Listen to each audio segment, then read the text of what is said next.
So it's Black History Month, and of course, it's only right that we pay respects to the legends that have come before. And when it comes to reggae, it doesn't get much bigger than Dennis Brown. And I'm very excited to say that the daughter of the legend himself is joining me. Marla, what's going on? Hi, how you doing? Yeah, very well, thanks. How's things with you at the moment? Everything's good, just working, being creative, and just using this time to just get to know myself. Yeah, definitely. So with someone like your dad, it's very difficult to cover just how much of an impact he had, and the incredible legacy that he left. But as Yeah. someone who is very close to him, take us back to the beginning. Like, what were some of your earliest memories of Dennis Brown? Just him being dad, not so much Dennis Brown. Um, that honestly, I learned about after his passing. Dad is someone who was always a people's person, always happy, and just enjoying life, never without a smile. And we were very much all about unity, like I've mentioned before. We're very big on family. So I think if anyone came across Dad, he was the same as he was at home.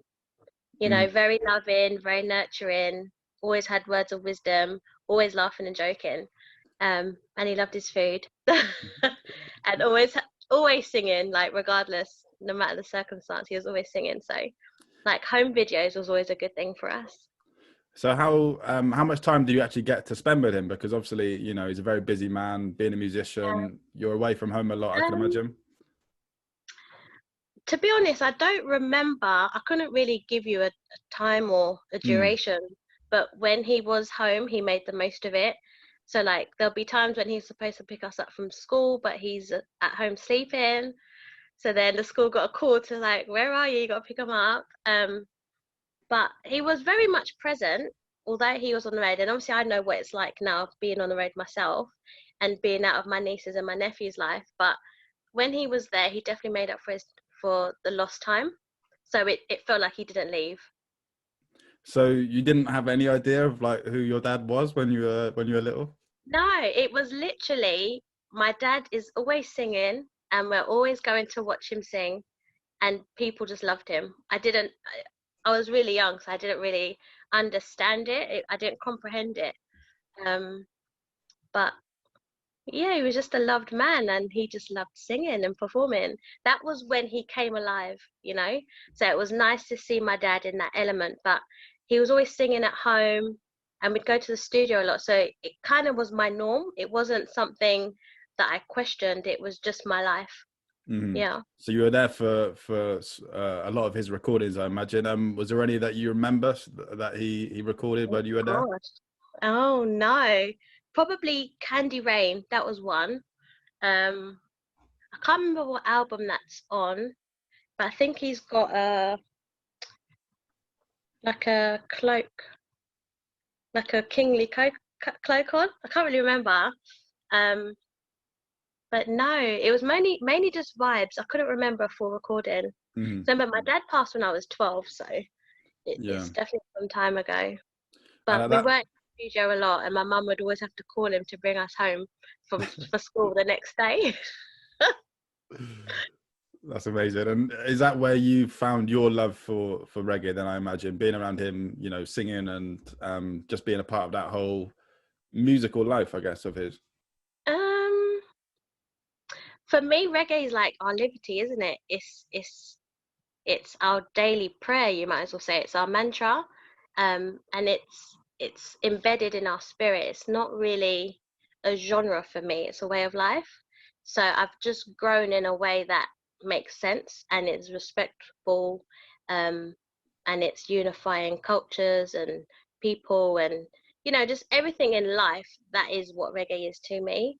So I pretty much fell in love with life because of my family and the guidance I got from them. So it was just a natural thing for me to be in the reggae world, so to speak. Hmm.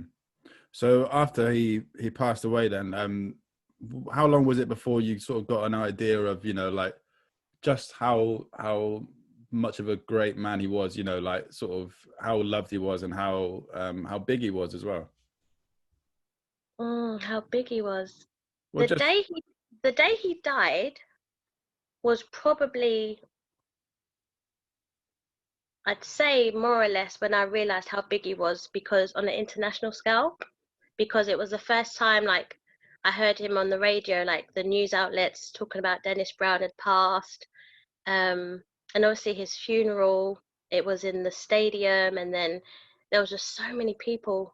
And then obviously newspapers. So I think media made me realize, not that I'm not like 60 or nothing, but media wasn't that big back then.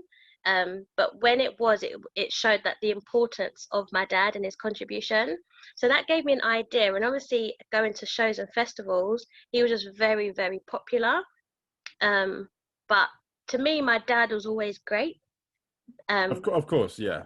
So it wasn't, but in a musical sense, Mm. it was only when I'd say in my 20s, I realized how amazing he was, because that's when I started to interact with more people, and I'd be traveling a lot more, and so many people had stories and how they interacted with him and how great he was, and they'd always be smiling when they talk about him. So that made me like, oh, you love my dad, thanks.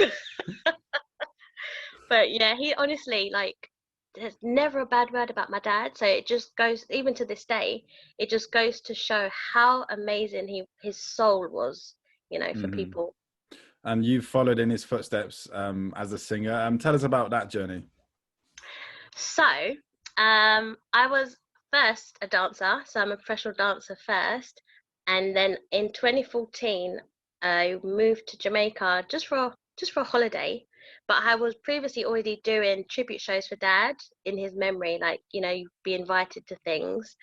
And they had a show in Jamaica for Dad, a memorial, like they have an annual show, and they asked me to perform, and I did a medley, and I'd already written a song called Here Comes a King, but I just like writing anyway, like journals, diaries, just my feelings, poetry.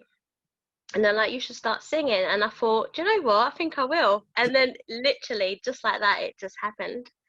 So That's I've crazy. been definitely been blessed. Hmm. I'm still learning, still growing, but it's been a journey for sure. So you went to Jamaica for a holiday. Was that an extended holiday, should we say? Yeah, I ended up moving there. I went for the whole year. I only came back to surprise my niece for her birthday, and then I flew back, and then yeah, it just kind of took off from there. Hmm. And Yeah. living in Jamaica, what was that like for you? It was hard to adapt because living in London, we're so fast paced, and out there they're very chilled and everything's to their time, whereas here in London we're always on the go. So that took a lot of adjusting for me.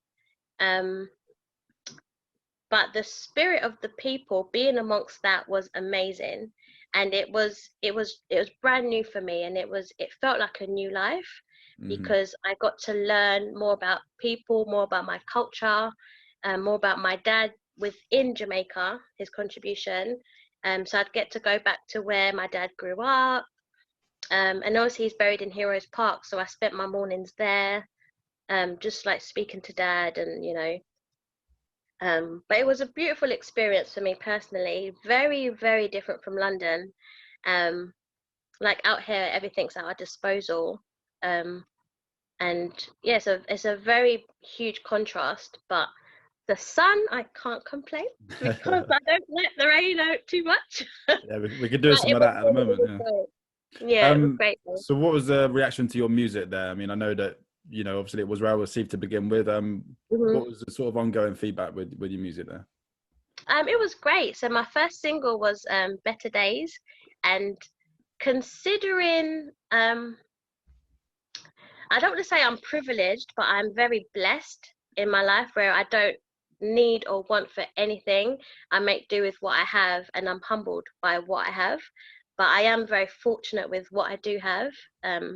So it was nice to be able to write something where I can empathize with people's situations, um, and just write real content, and it had substance. And I say the family of Jamaica, they truly appreciated that. Hmm. Um, obviously a lot of people expected me to sing patois or cover dad's songs, but they truly embraced me as an artist and a creative, and that's all that I wanted, you know. So it was a beautiful embrace of me by And them. you've held events out there in Jamaica to remember your dad. Tell us Yeah. about some of them. So one of the earliest ones, we had an event called Dubwise, with my friend Jason Panton. It was his event. And that was really nice, and it was literally just like an evening gathering and just rocking to dad's music. Lots of media came down, and it was my introduction as well, because a lot of people didn't know that dad had a family and wife and kids in London. So it was nice for them to kind of feel him again, because a lot of people say I have his aura, I look like him, even though I don't see it. But so it was a nice time to just connect. And you know, dad's music's timeless as it is. So it was like, it was just a night of just wills and just powerful tones and content. It was amazing. So, what sort of age range was there of the crowd there? Did you find that it was mostly like slightly older generation, or was it younger, or was it a mix? No, dad's music caters for everyone. As someone as young as 4 will know Revolution, Promised Land, Silhouette even. So it's a very vast spectrum of his audience. And obviously we have the big stage shows for his anniversary of his passing, and that, it's like a sunsplash. Like the amount of people that genuinely, like, they'll sing his songs word for word, and then you can't repeat another song because his catalogue is so vast. Yeah, But dad's music catered for everyone, old and young. of So it was course, yeah. beautiful, Um, beautiful to see.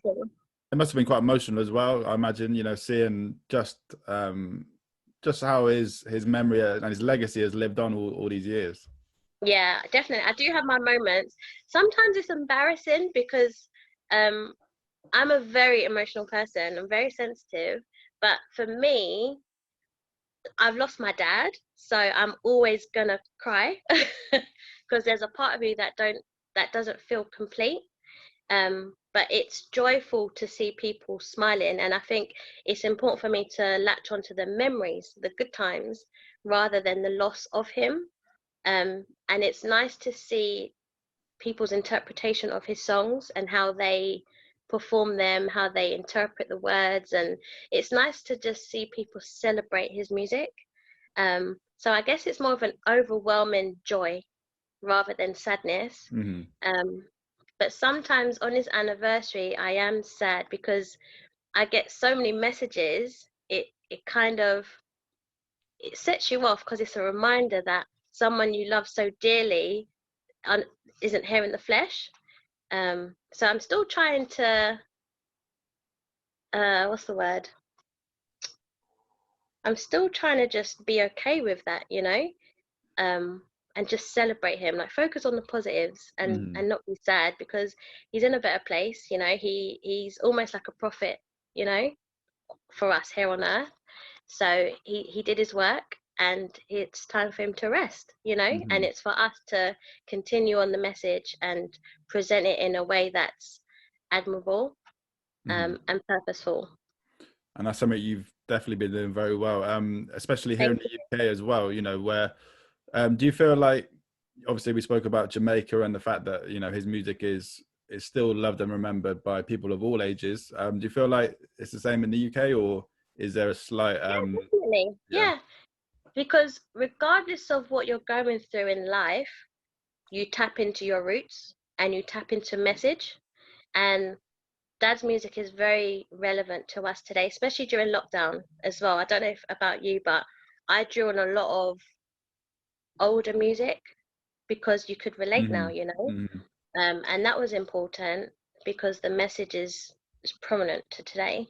Um, there is a wide audience for reggae here in the UK, but I think in terms of events, it's not as big as it would in contrast to like Jamaica, because you know that's their way of life, whereas us, it's about numbers and finances, you know. So Hmm. it depends on the business, so to speak. Back home, it's about home, and here it's about business. Mm-hmm. But there's So, still a love for it at the same mhm. time. Yeah, for sure. And what I love about what you're doing is, you're not afraid to embrace, the title of Dennis Brown's daughter. Of course you wouldn't, but I mean, some people who have stars as parents, sometimes try and move away from that to create their own Be their sort of, own, yeah. yes. So like, that's something that you've completely embraced, isn't it? Just, Yeah, being the definitely. Crown Princess. It's important for me to do that because the work still continues. So it's almost like dad was tired and then you lift him up and then you continue on, So, but at the same time, I incorporate my own gift to it, and my own strength. So that's why it was important for me to write my own material. But every project, I always included dad, whether it's spoken word or a line from an interview or him singing, because there's no me without my parents. So I like to keep that balance.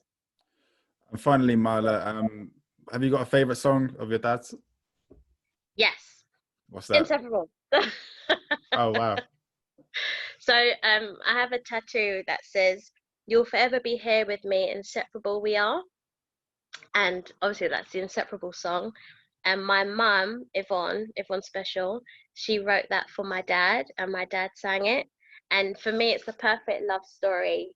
And they are the epitome of love for me and my family, like my siblings. So that is a song that I carry every day. Um, I also love Spellbound. I don't know if a lot of people have heard that song. And it's because I like funk. I love funky music. Um, and Love Has Found Its Way. That's Love mine and my that. best friend Love that. Nade. Love that That's our song. favourite song. We love trumpets and horns. Mm. Um, and my mum wrote that as well. Oh, wow. Yeah, so I love love. So when my dad sings songs of love, I feel like he's singing about my mum, Mm-hmm. and like my family are my world. So those kind of songs are my favourites. I think I'm with you on that. The love songs for me are always the best. I think he did every song, so he did every type of song so well. But for me, I love the love songs. I think you can't top Yeah, them. it's because they're so honest, Mm, and you could just feel it. It's like an unspoken language. of course, yeah. Yeah. So Marla, finally, what's next for you on this journey of continuing your dad's legacy? A few things. I don't like to speak things yet until it's done. Okay, okay. But I'm looking into like films and books um to highlight dad's legacy. Obviously I'll be doing my own projects, musical projects, and just making dad proud. That is the journey, making him proud and just doing what I can. And it's not just me, it's his fans as well, because even like with the age of social media, people are sharing their memories, and or they're covering his songs, or just just celebrating him. So I think for us all, we're all playing our part. And for me, I can just keep ringing that bell and chanting his name. Well, you're Yeah. doing a great job, and keep up the good work, Thank, Marla. Thanks so much for sharing your stories with us. Much appreciated. thank you for having me, Chris. It's always a joy with you. Thanks.